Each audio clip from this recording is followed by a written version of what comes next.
First, you have some time to look at questions 1 to 6.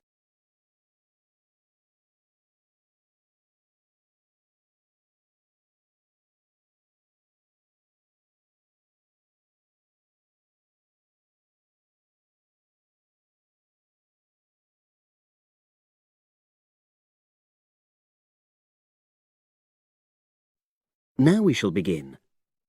You should answer the questions as you listen because you will not hear the recording a second time. Listen carefully and answer questions 1 to 6.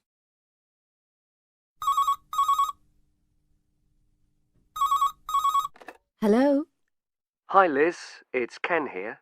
Hi, Ken. Nice to hear from you. Are you... This is just a quick call, but Mary and I have just been talking about our summer holiday. We haven't booked a place yet, and we've left it a bit late. We were just wondering if you know of any holiday rentals in your area. It's so nice there. Well, yes. I can think of 2 or 3 places that are very nice. What dates have you got in mind? The 10th of July to the 22nd of July. Oh, yes. That is quite soon, isn't it? Well, there's a place near here called Moonfleet. Is that MOONFLEET? That's right. It's quite a rural location, and it's next to the owner's house, but it's got fields all around it, so it's very pretty. Sounds okay. Can you tell me a bit more about it?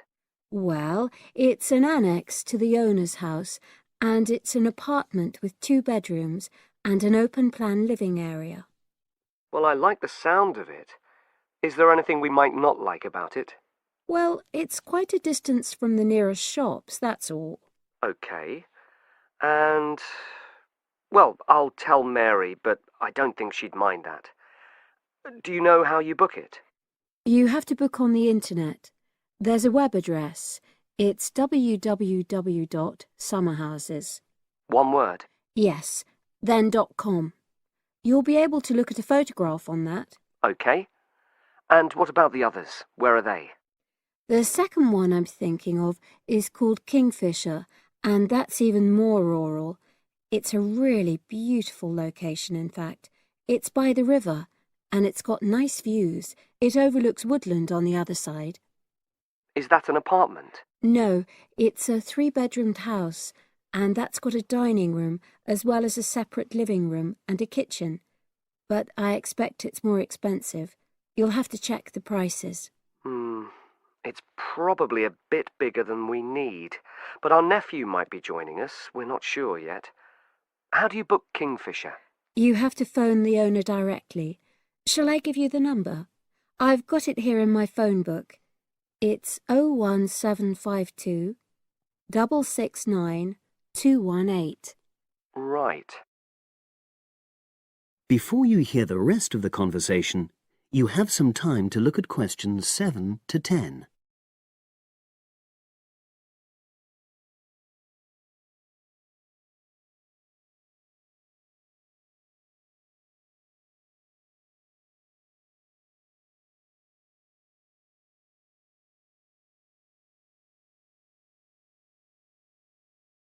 Now listen and answer questions 7 to 10. And you mentioned a third place? Yes, there's a house that my sister stayed in last year. It's called Sunnybanks. Nice name. And the location of that one is rather different. It's in the centre of a village, but it's a very small and quaint place. Did your sister like it? Oh, yes. It's by the sea, so her children really loved it. What's the accommodation like? I'm not sure about the number of rooms, because I haven't been in it myself, but I think she said it's quite spacious, and I know it's got its own garden. It's not very big, but it's not shared with anyone else, and it's supposed to be very pretty. Any snags? Problems? The only other thing I can think of is that there's nowhere for parking. The streets are too narrow, so you have to leave your car somewhere else and then walk to the house. It's only about 10 minutes away, but... Okay. Well, I don't think it matters personally. How do you book it? There's an agent you have to contact. I don't know his details, but I can ask my sister and let you know tomorrow. Thanks, Liz. That'd be great. I'll talk to Mary and see what she says. Thanks for your help. That's okay, Ken. I'll speak to you again tomorrow. I hope you find what you're looking for. That is the end of part 1. You now have half a minute to check your answers.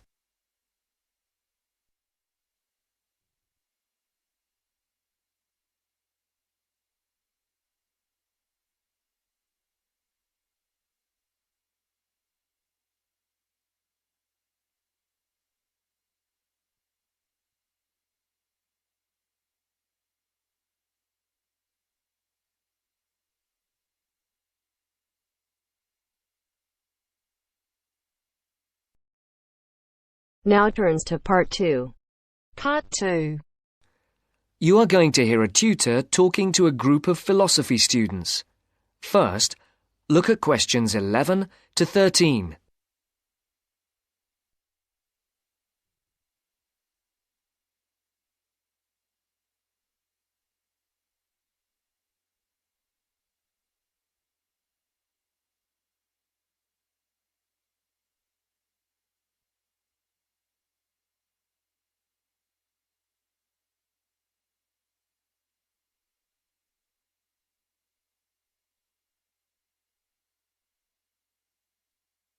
For these questions, complete the blank spaces in the table as you listen to the first part of the talk.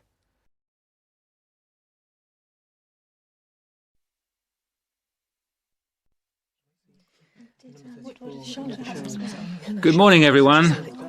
Good morning. My name is Dr. Russell, and I am your tutor for philosophy this year. I think we're all here.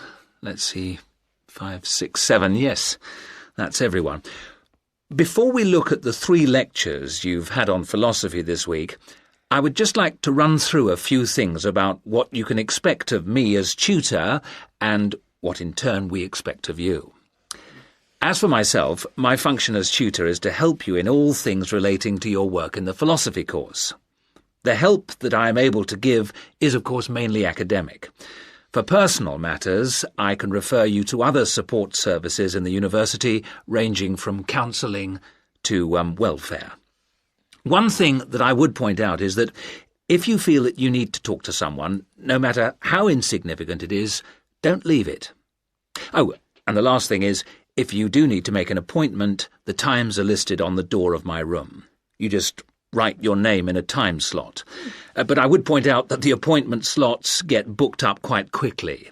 If it's urgent, catching me between sessions is the best idea. That way we can sort something out quickly. No questions? Before the talk continues, look at questions 14 to 20.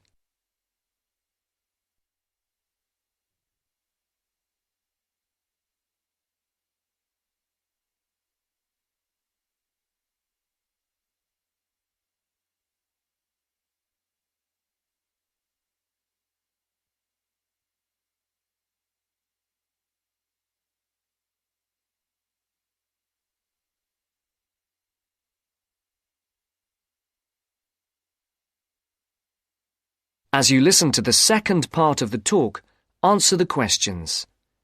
For questions 14 to 19, circle the correct letter, A, B, or C.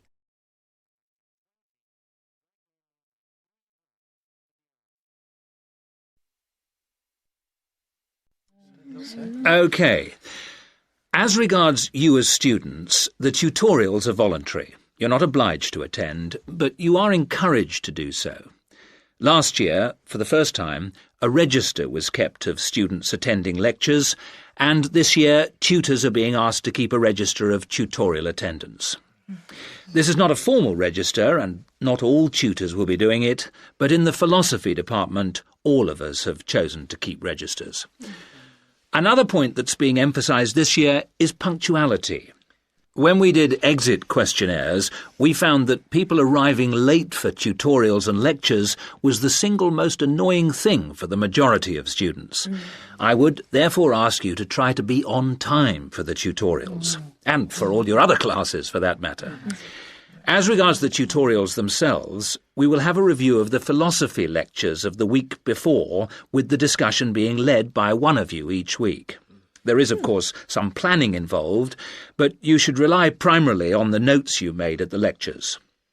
This will not take up the whole of the 90 minutes allocated to the tutorial. For the rest of the time, we will look at a particular philosopher, period or concept for which you will be expected to do some preparation each week. This will range from reading about a particular individual or concept to preparing a brief outline on a subject of your choice. How much you put into this depends on you, but we're not expecting in-depth analysis at this stage. Are there any questions so far? I'd just like to ask whether the work we do in the tutorials counts towards our continuous assessment, and if so, how much? I was just coming on to that point. All the work you do in the way of essays and project work that is graded counts towards your continuous assessment grades. The mini presentations and lecture discussions will not be graded, but obviously, as time goes on, these activities will, I hope, have an impact on your work and hence your scores. Does that answer your question? Basically, yes. But what about... That is the end of part 2. You now have half a minute to check your answers.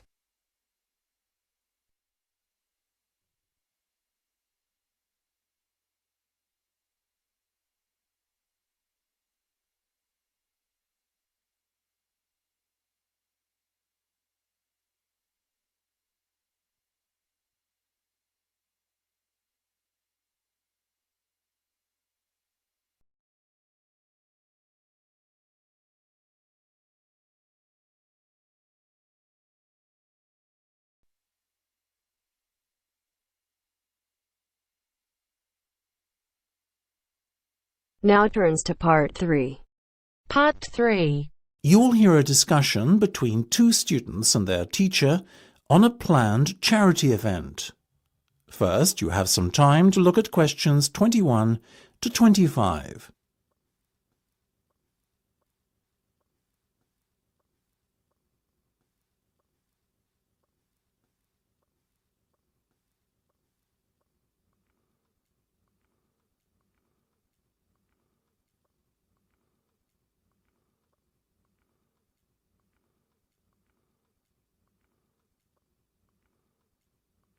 Now listen carefully and answer questions 21 to 25.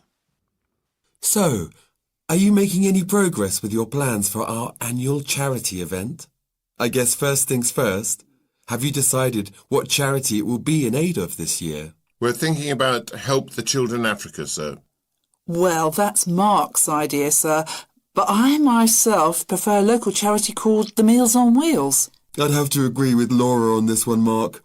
After all, we're supposed to be giving back to the local community, and although helping African children is a very worthy cause, it's a little outside our remit. That settles it, I guess. Moving on from the beneficiary question, have you made a decision on what type of event it will be? Yes, we plan on doing something a little different this year. We're calling the event Balloonathon. Basically, we're going to offer balloons for sale to all the students. Balloons? I don't see where you're going with this. Why would they want to buy a balloon? Well, here's the thing. We don't actually give them the balloon.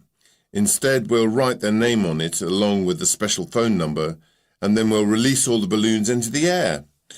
When they fall to the ground, if a person finds one and rings a special number, then both he and the student who've bought the balloon will win a gift voucher. That sounds like an excellent idea, guys. Well thought out. This Balloonathon has a real novelty value attached to it, don't you think? Exactly what we said, sir. The only drawback is that the gas you put into the balloons is rather expensive. How much? About £20 per canister, and we'll need about 10. And how many balloons are you planning to blow up? Well, there are over 1,000 students in the school, so if even 1/3 of the students buy one, we'd need about 350 balloons. We've decided to order 500 so we don't run out. The good thing is we can return the canisters of gas if we don't use them, and the balloons aren't expensive, so there's no real risk of us spending a lot of money without getting a good return. You two have really thought this one out. I'm impressed. Before you hear the rest of the discussion, you have some time to look at questions 26 to 30.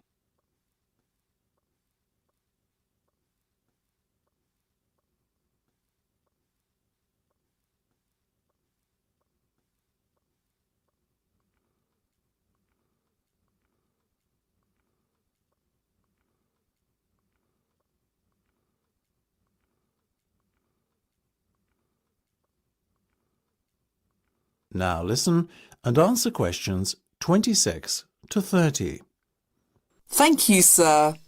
So, how much money do you think we can raise? Well, each balloon costs about 1p, and when it's filled with gas, it's going to cost us about 50 pence. We reckon that if we sell our balloons at a price of £1.50 and we sell all 500 of them, we'll end up making a profit of £1 per balloon. So that's £500 in total. That's fantastic. And it gets better, sir. We've secured a sponsor for our event who's going to give us £1,000. How did you find a sponsor? The balloon company we approached about buying the balloons asked us if we'd be interested in letting them sponsor us too. What's in it for them? They're going to print their logo on every balloon. I think you've done a good deal there. Thank you, sir. So, do we have your approval to confirm our order? Absolutely. But you know, I think we can sell more balloons if we set our minds to it. So why not order double the amount? 1,000 instead of 500. We're going to need more than 10 canisters of gas then. Double the amount, presumably. Correct. OK, let's go for it. Let's make this year's charity event our most successful ever. That is the end of part 3. You now have half a minute to check your answers.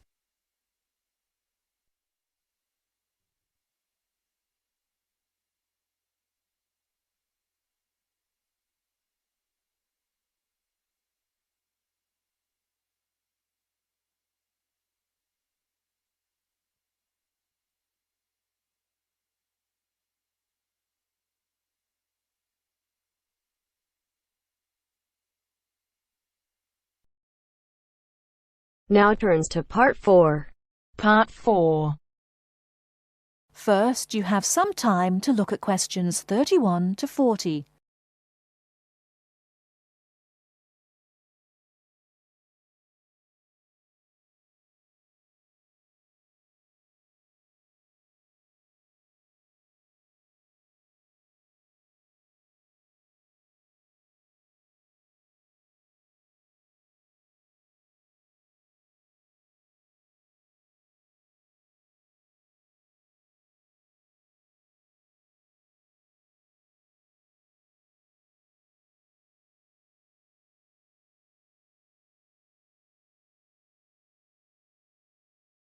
Now listen carefully and answer questions 31 to 40. River dance is an expression of modern Irish culture, but it is based on a culture which had its golden era from the 6th to the 9th century.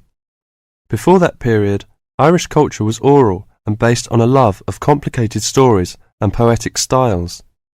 But in the 6th century, something wonderful happened. Writing was introduced by missionaries. From then on, the culture of Ireland began to develop in ways impossible before and had considerable influence in Northern Europe in the period up to the 9th century. With the invasions which began in the 9th century, this golden age collapsed and there never was any real recovery. There were no wealthy kings to sponsor the poets and scholars, so the tradition survived only in a form which the peasants liked. The love of story and song did not die, but no real attempt was made to find a distinctive Irish style until the end of the 19th century, when Irish nationalism began to influence writers, in English called Anglo-Irish literature. There are many famous writers from that period. There is also William Butler Yeats, George Bernard Shaw, and Samuel Beckett, all of whom have received the Nobel Prize for Literature. In all, Ireland has received the Nobel Literature Prize 4 times. When you consider we have only a population half the size of Beijing, you see how unusual that is. Now, let me talk about the music. The Irish love of music has succeeded in surviving the change from Irish, the native language, to the language of the invader, and has once more begun to blossom and become influential outside the country. Irish music was reduced to being the language of the country people and was dying out as people moved to the cities. Young city people did not want to listen to peasant music, although we were all told it was important. Some efforts were made to make it attractive to city people, but largely without success. More recently, this has begun to change, and since the 1980s has taken off. But modern Ireland has been looking for more than just a revival of traditional music. Many of the most famous popular singers in the world are Irish: U2, Enya, the Cranberries, and many others. There are 10,000 people employed in Ireland in the music industry. Riverdance is an expression of that new interest in the old and that ability to understand the new.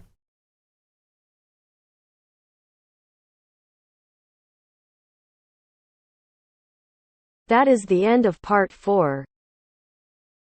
You now have half a minute to check your answers.